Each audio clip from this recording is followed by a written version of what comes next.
right, welcome everyone to Friday Night Live with John. And Patty. All right, thank you all for joining us tonight. We have a special guest presenter, and John's going to talk about her a little bit. And I'm just going to go through my announcements. So our next Zoom, so you can mark your calendar, is Friday, July 17th.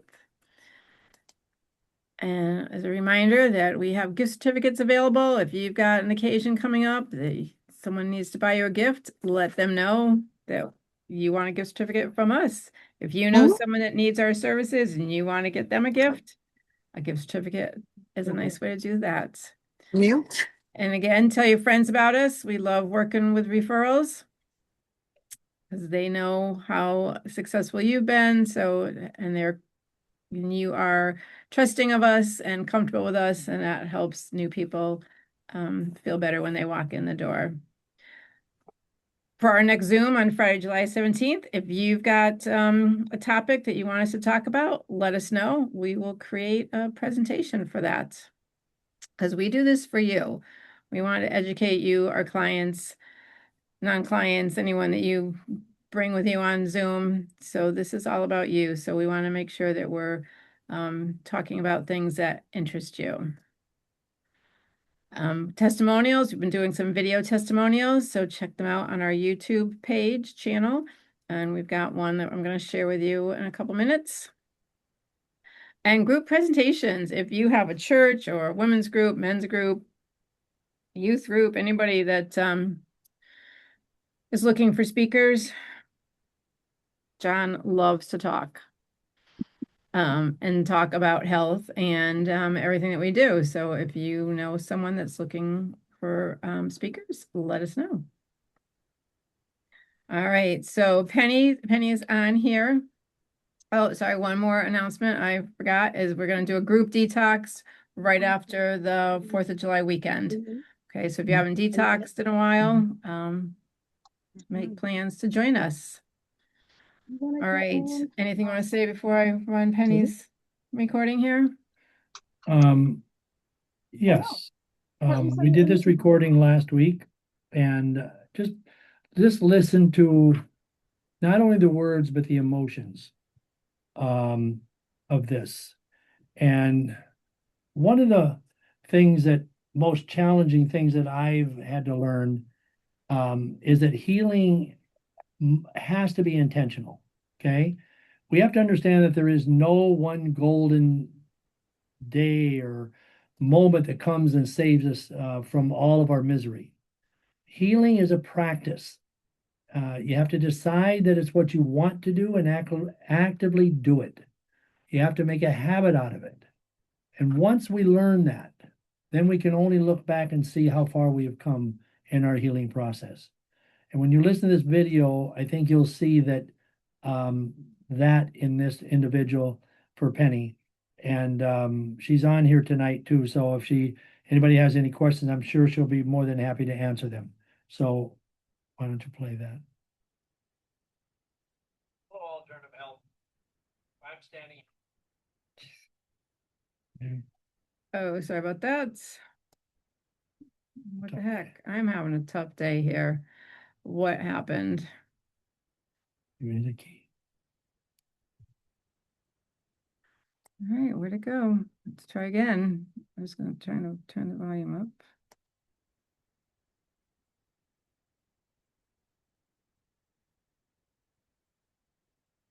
Hello, alternative health. I'm standing here with Penny, and Penny has a story that. Hello, alternative health. I'm standing here with Penny, and Penny has a story that I think is well worth her telling everybody about because she started her health journey. Oh my gosh, what is going wrong here?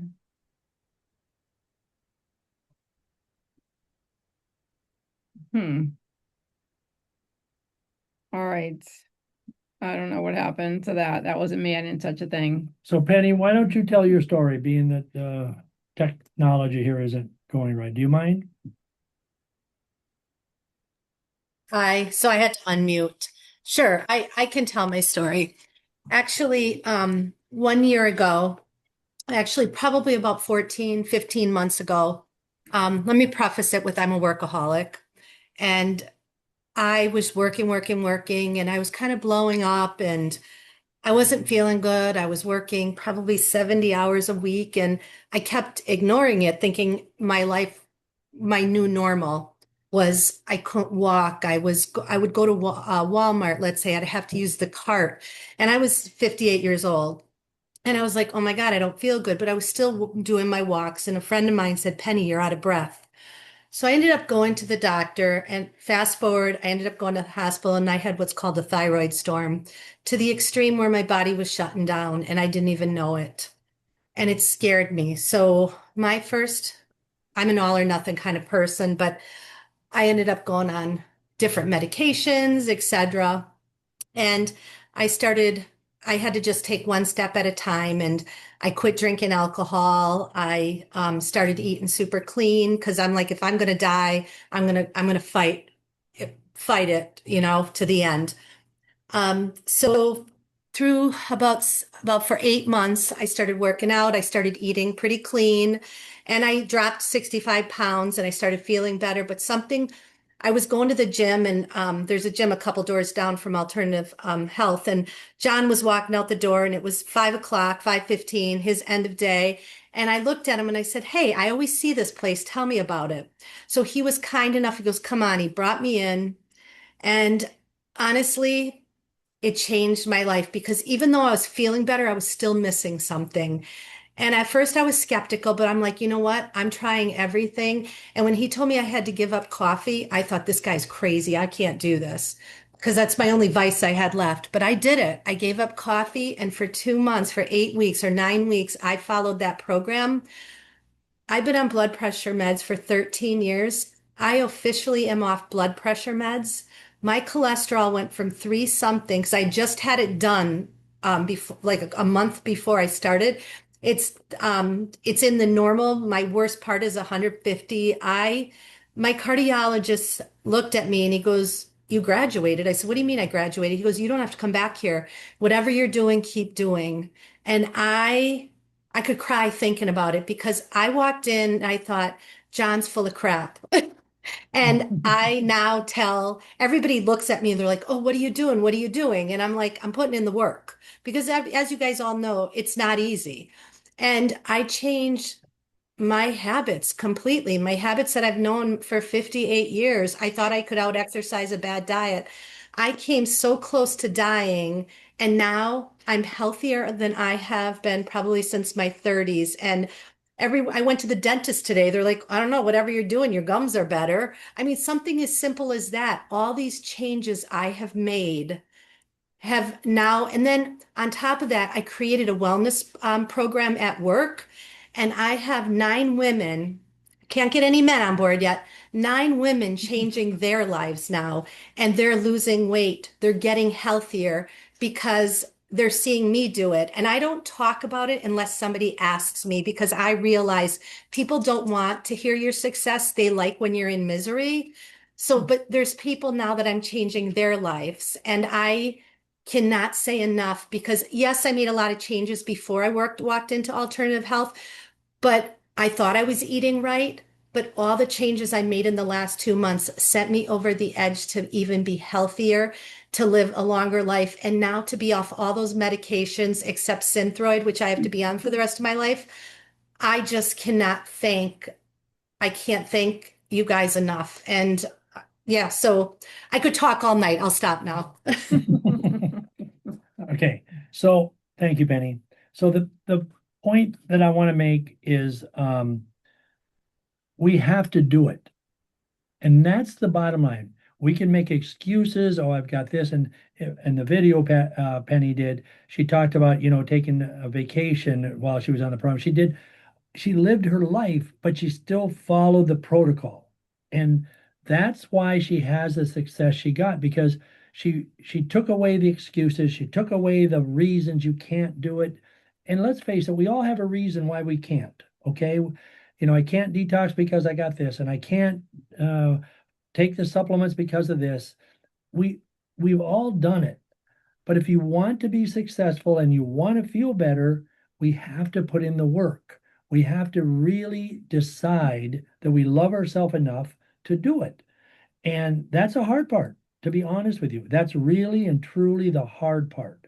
So I wanted to do this and show everybody somebody who is like you. And if you're struggling and you think, oh, my body won't, yes, it will. You just have to do all the right things for a period of time, all the time. Okay. So that's the bottom line. And there's other stories, people on here that have the stories too that we could talk to. But I wanted to and thank Penny for doing this and just letting people hear the story. And again, Penny, thank you very much. You're Um, welcome. And if anybody ever wants to talk to me or has questions, feel free to reach out. Absolutely. Thank you. Thanks, Penny. And her video is on our YouTube channel. It's on our Facebook page, it's on our private Facebook page. I will share the link to that when I send out the link to tonight's recording. And if you watch a video, you'll see the emotions when she was talking about it, okay, which is priceless, to be honest with you. Yeah. Okay, just how good you can feel. And for people that have had a near-death experience, I tell you, like I have, it is totally mind-numbing when you just see it and feel it. So thank you again. But tonight we're going to talk about wellness, believe it or not. And what we're going to talk about is whenever I talk to somebody about wellness, I talk about the whole body concept, mental, physical, and spiritual. And we know that everything is connected. We know that if we're not mentally into it, it won't work. If we're not physically into it, it's not going to work. If we don't believe and have spiritual belief, it's probably not going to work. Okay. But tonight we're going to talk about the brain. We're going to talk about the mind and what it does and how it affects things. And one of young lady came in and did a program, and we got talking, and all of a sudden I realized that she was doing some of the things that I do or was wanted to do, and that was the neurocheck. And some of you did that, where we hook you up and monitor heart rate, et cetera, and scan the brain, et cetera, et cetera. And she actually has a practice doing it. And I thought, wow, this is pretty cool. So we started talking, and she did our program. And when she was about done, that's when I kind of realized exactly what she was doing. So I've invited her to talk to us about the effects of the mind, what happens when we're under stress all the time, how it affects our well-being, and maybe some of the ways that you can get rid of some of the stress and start alleviating, because that's what she does. And her name is Dr. Katrina Banks. She's a neurological physical therapist, board certified neurological clinical specialist, brain health strategist, a speaker, and founder of Neurologic Optimal Wellness. With more than 20 years of experience in neuroscience and rehabilitation, she specializes in measuring brain performance and nervous system health. She uses a bioelectrical assessments to identify the effects of chronic stress and poor sleep before they lead to burnout. I want to say that again, before they lead to burnout, cognitive decline, or chronic illness. She is the author of Rest is Power.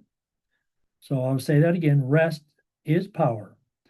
Dr. Banks is passionate about helping individuals understand how stress and lack of sleep impact the brain and body, while providing science-based strategies to improve mental clarity, resilience, sleep, energy, and overall well-being.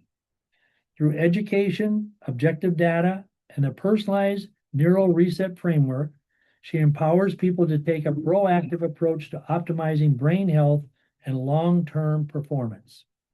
And without further ado, I'm going to introduce Dr. Katrina Banks and turn it over to her. And I hope you listen. I hope you jot down some questions, because we all need to understand the brain and what it does to our physical well-being and not ignore the brain and the mind like a lot of people do.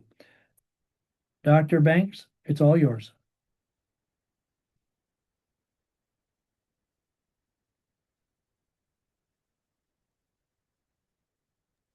Good evening, everyone. Give me 1 second. Gotta make sure that we're good here. All right, can you see my screen? Perfect. You can see my screen? Yes. Yes. Most everybody's on mute, so. Okay, cool. So good evening, everyone. I've just been introduced by John and Patty. I'm grateful for the opportunity to be here and to speak with you all tonight. I think we have a good group here tonight. And let's go ahead and get started. I'm glad that you're here. Grab your water, get comfortable, and let's talk about something that I think is going to change the way you understand your own health.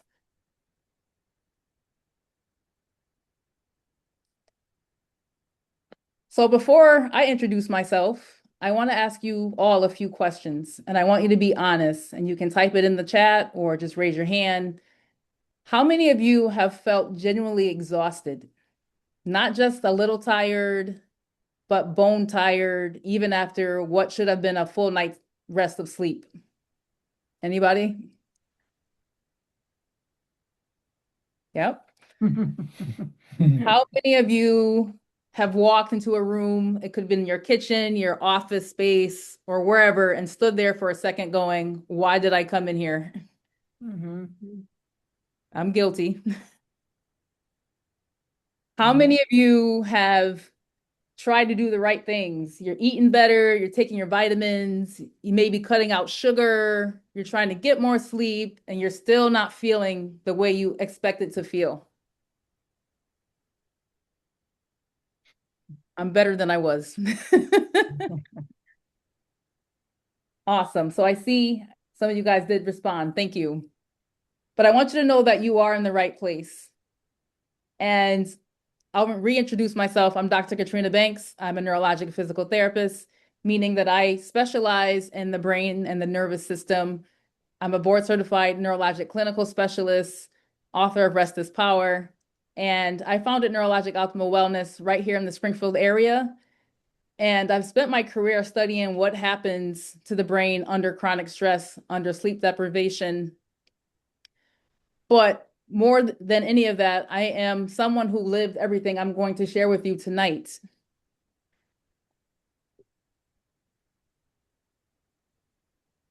Oops.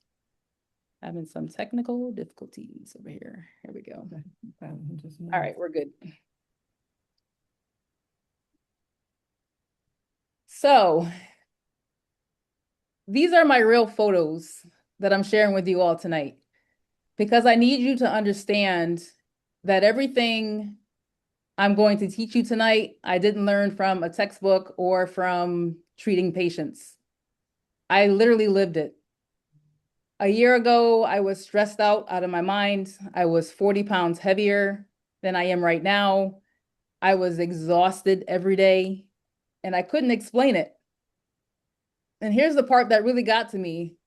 I'm a brain health strategist. I literally do this for a living, and I had no excuses. And then I was in a car accident. I had a concussion. Now, when most people hear concussion, they think, oh, a bad headache, a few days off from work. But a concussion is really a traumatic brain injury. And what happened to me was that the neurons in my brain, the cells that carry information from one place to another, they got shaken up. And when neurons get disrupted like that, the signals don't fire in the way that they should. So I was walking into rooms and standing there completely blank. Why did I come in here? I couldn't maintain my attention. Reading felt hard. Concentration was really hard. Thinking was really hard. My processing speed was really slowed down. And this is me, like, who understands the brain? So I got first hand on my traumatic brain injury patients. The doctor said, go home and rest. And I did.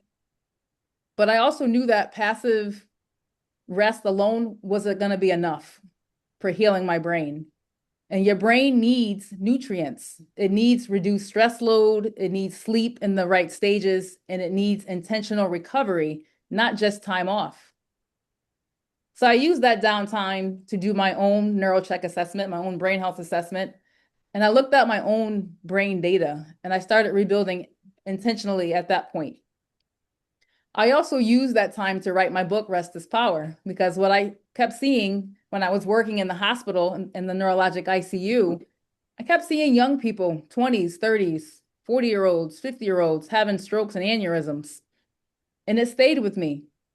And every single time I sat with them and asked about their life before the event, the story was the same. Chronic stress, multiple jobs, caring for kids and aging parents simultaneously, working 80 and 90-hour weeks, skipping meals or eating whatever was fast, not sleeping, not recovering. Their nervous systems had been running on a maximum capacity for far too long. And that's something that really, really broke me. And I knew that as a community, we needed to start paying more serious attention to the brain before we ended up in a hospital bed. So I was making progress on my own journey, but this year I hit a wall. My weight loss stalled, even though I was doing the work. My energy would crash in the afternoon, no matter what I did. My gut was off. I was eating well, but I apparently wasn't eating as great as I could have, but I could feel it. And my gut issues and brain issues are more connected than most people realize, which is what we are going to talk about more about tonight. So I connected with John and Alternative Health. I went through the 60-day Candida cleanse, and what happened to my brain and clarity, my energy, my mood after we addressed those things were way better. And that's why I'm talking about it tonight.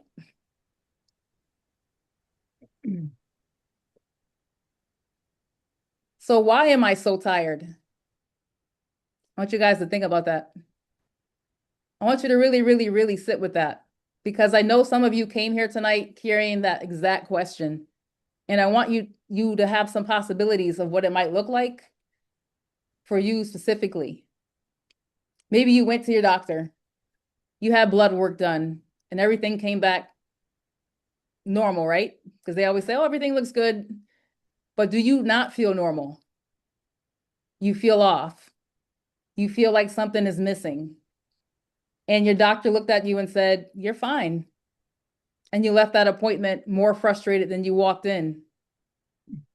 Maybe you've been doing all the things. You cleaned up your diet, you cut out the processed foods, you started taking supplements, you're trying to get to bed at a decent hour, and you're still waking up exhausted. You're still dragging through the afternoon. You're still searching for caffeine just to get through the day. Or maybe, and this one hits people really, really hard, maybe you remember a version of yourself that felt really sharp, that had energy, that could think clearly, remember things, handle stress without falling apart. And somewhere along that version of yourself, it just faded.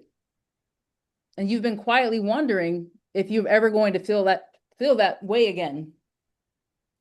So which one of these resonates with you all? I want you guys to think about that for yourself. So this is what I want to let you know, is that you are not broken. You're not lazy. You are not just aging. It is not in your head. You're missing information. Specifically, you are missing information about what is happening inside your brain and inside your gut, because those two systems are at the center of almost every single symptom I just described. And once you understand the connection between the two, it starts to make a lot more sense.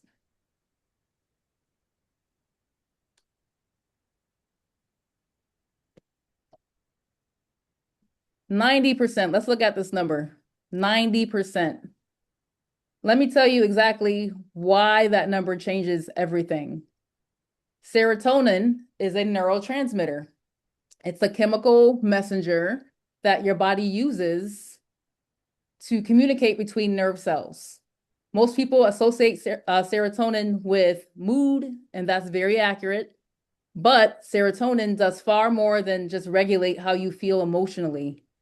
Serotonin helps control your sleep-wake cycle, your appetite, your digestion, your ability to focus and sustain attention, your pain perception, and your overall sense of psychological well-being. Many of the most common prescribed antidepressants work specifically by preventing the reabsorption of serotonin so that more of it stays available in your system.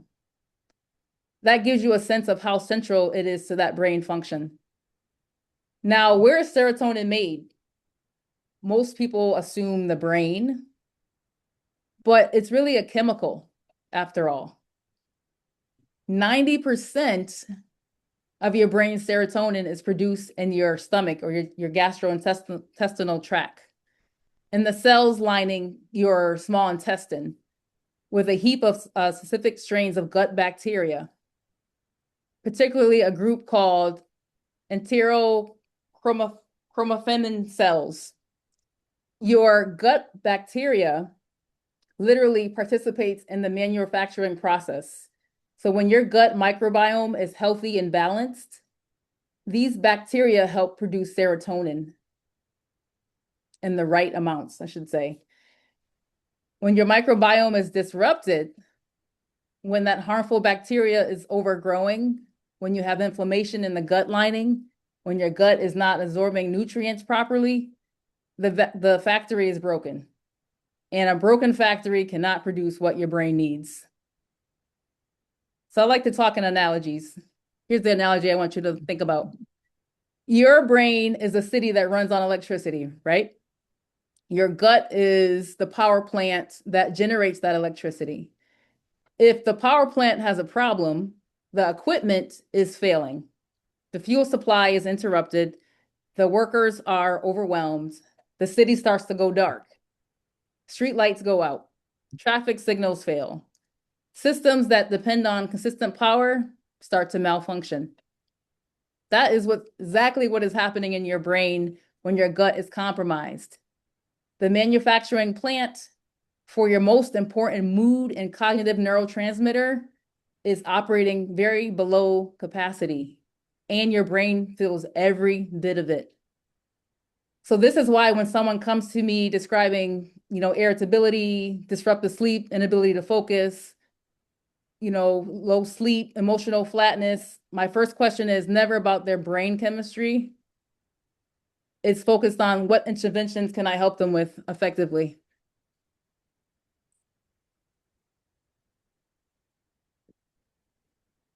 $100 million nerve cells,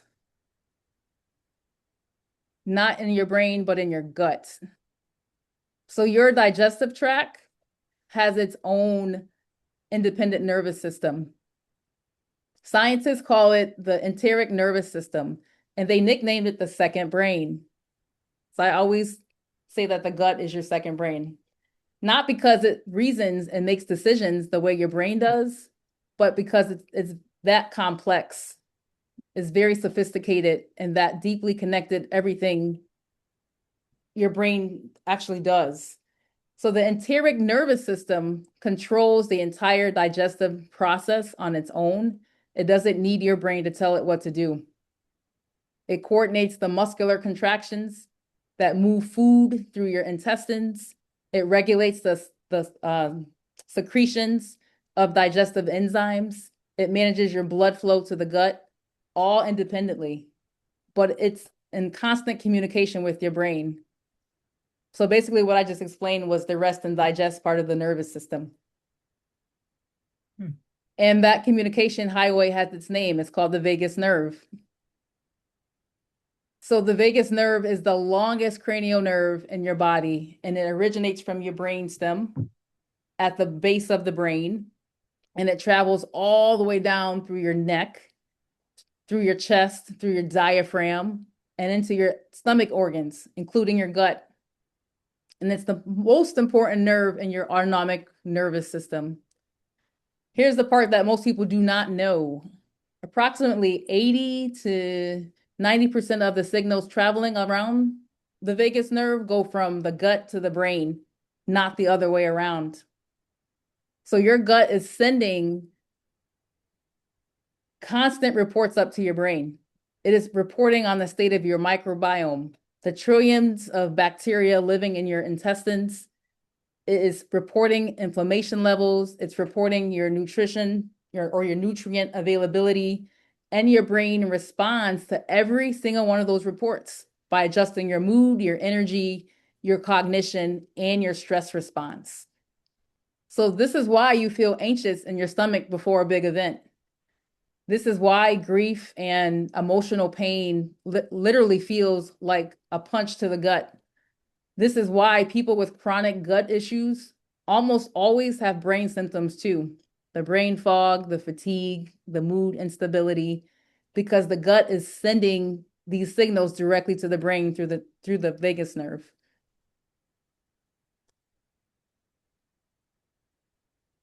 Good old stress. So I want to be very direct with you about what chronic stress is actually doing inside your body, because we live in a culture that treats stress as normal. It's like it's an expected part of life. And to some extent, that is very true. Acute stress, the kind that comes from a specific challenge and then resolves, is something your nervous system is designed to handle. That's completely normal. But chronic stress, the low grade, unrelenting, never fully resolving stress that most of us are carrying day by day, is a physiological emergency that is happening in very slow motion. And it's doing specific measurable damage to two systems simultaneously, your brain and your gut. So let me start with the brain, specifically the prefrontal cortex. It's the very front of the brain. The prefrontal cortex is located on the frontal lobe of the brain, right behind your forehead. And it's the most recently really involved region of the human brain, and it's responsible for what neuroscientists call executive functioning, a cluster of high order cognitive abilities that include decision making, planning ahead, impulse control, what else? Work and memory, attention regulation, emotional regulation, and social cognition. So essentially, it's really part of your brain that makes you a functional, thoughtful, regulated adult. Chronic stress, on the other hand, elevates your cortisol, which is a stress hormone, on an ongoing basis. And sustained elevated cortisol has been shown in neuroimaging research to cause measurable structural changes in the prefrontal cortex. Two things happen. First one is the volume of the prefrontal cortex actually decreases. The gray matter thins. Secondly, the synaptic connections between the neurons in that region are pruned. So that means the communication network is much weaker. This is not temporary. This is structural change that accumulates over time. This is why chronically stressed people struggle to make decisions. They have difficulty regulating their emotions. They feel overwhelmed by things that should not be hard and cannot seem to think clearly even when nothing acutely is stressing them out. The organ of the brain that handles these functions is being physically compromised. At the same time, I have to say, this is the part that most people never hear. Chronic stress is destroying your gut lining. Your intestinal wall of your stomach has a protective mucosal lining, and that is essentially one cell thick. So the single layer of cells is held together by proteins called tight junctions. Think of them as the mortar between bricks. They keep the wall sealed so that the contents of your intestines stay where they belong and do not leak into your bloodstream. So cortisol, the stress hormone, and other stress hormones directly degrade that tight junction proteins. And under chronic stress, the integrity of the intestinal wall breaks down. Gaps form between the cells, and then through those gaps, the partially digested food particles, microbial toxins, and bacterial byproducts that are supposed to stay inside your intestines begin entering your bloodstream. And that's where we have a problem. So chronic stress is simultaneously atrophying, I should say, your prefrontal cortex. It shrinks it and triggers systematic inflammation that reaches your brain through a leaky gut. I'm sure you guys have heard of that. These are not just two separate problems, they are interconnected. And I watched this play out in my neuro ICU patients over and over again, the young people that were in their 30s, 40s, and 50s. And every single time I sat with them, they just asked about the months and years. I would ask them about their months and years prior, and their stories were always identical. Chronic stress, multiple jobs, just surviving.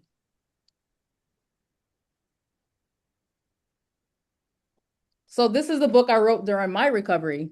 And I want to be clear, the title is not a motivational phrase. It's a biological statement that rest is literally physiologically power. Here's what I mean. And this is one of the most important things I will tell you tonight. Most people think of sleep as passive. You close your eyes, your body stops doing things, and you wait for morning. That is not what is happening. For your brain, sleep is the most how do I want to explain it? It's the most active and critical, important period of the entire 24 hours. So more importantly than any hour you spend awake. So I looked at a research article in 2013, and a team from the University of Rochester made a landmark discovery, and they identified a previously unknown waste clearance system in the brain that they named the lymphatic system, and they named for the glial cells that support it. And I want to go over how it quickly works. So your brain is surrounded and bathed in a cerebral spinal fluid, which is a very clear protective fluid.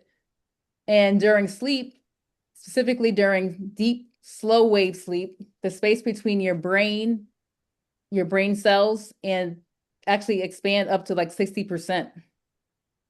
So this expansion allows that cerebral spinal fluid to flow rapidly through the brain tissue in a pulsing motion, sweeping through and flushing out the metabolic waste products.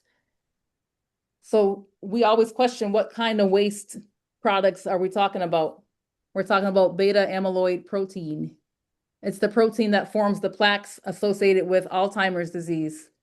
Tau protein associated with neurofibular tangles and cognitive decline. Inflammatory cytokines, neurotoxic byproducts of normal cellular metabolism. All of it gets cleared during the process. The lymphatic system is nearly completely inactive while you're awake. It operates almost exclusively during sleep. There's no supplement, there's no medication practice, there's no coffee nap, there's no productivity technique that replicates what happens in your brain during deep sleep. And this is a biological process that requires sleep to activate. And that's just period. So when you're chronically sleep deprived, you're not, like, meaning that you're not consistently getting adequate deep sleep, this waste is not being cleared. It accumulates, and over time, you feel it as brain fog, slow processing speed, poor memory consolidation, reduced cognitive performance. Brain fog is just not tiredness. Brain fog is the subjective experience of an uncleaned brain operating under a metabolic waste burden.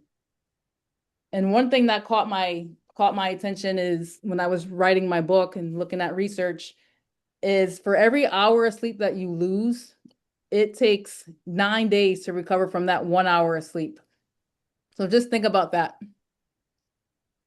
So people are not just tired, they are under recovered. And that distinction matters enormously, because tired is something you can resolve with one good night's rest. Under recovered is more of a physiological deficit that has been building for months or years. And it requires a structured recovery protocol to address that.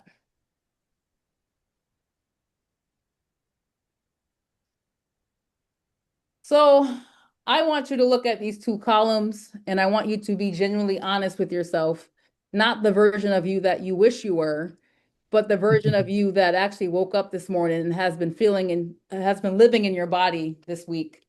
Which column describes you right now? Are you struggling or are you at peak performance? So how many of you are living mostly on the left side?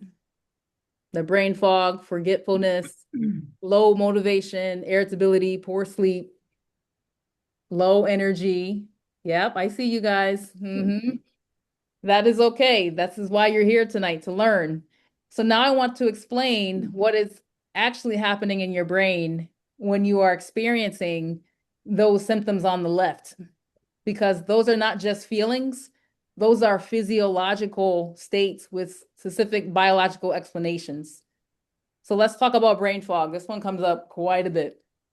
This is not vague. Brain fog is the subjective experience of neurons that are not firing efficiently in your brain.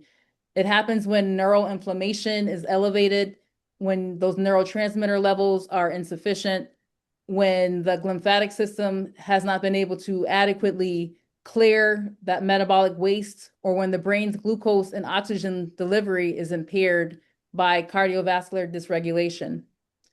So your brain is trying to process information through a system that does not have the resources that it actually needs, like trying to run a high performance software program on a computer with not enough RAM and a failing hard drive, my analogy.